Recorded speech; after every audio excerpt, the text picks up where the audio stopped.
Hela hi sang ni le panga February vela ka phua khania ka phua tir le apum hluma kan siam na hi chu kum ni vel akara tla hela phua thi na mai ni lo khop maya I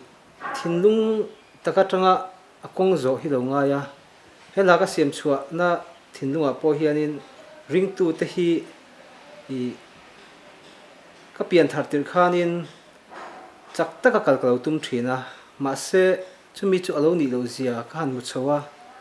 ring tu nun kal dika kong dika akal don chuan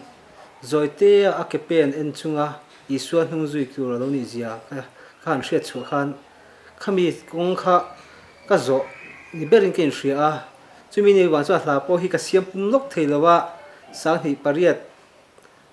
sang hi panga ka phua kha sang ni pasari vela athu hi ka pui tlen thei chowa ti tiang chuanin he la hi lo siam chuak ta I lalpan kanuna chuan he la tang hian thu seina sakhop maya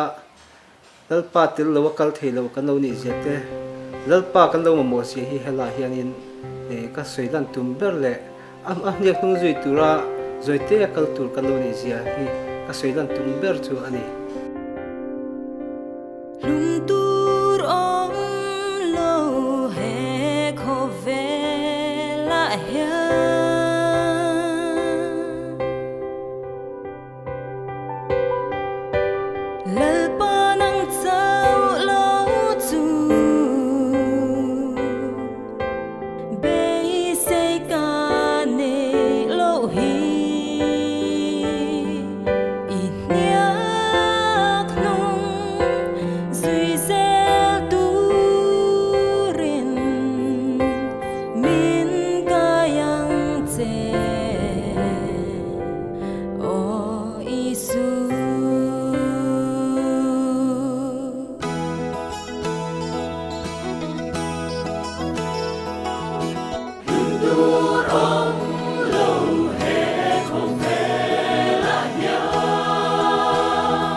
Qua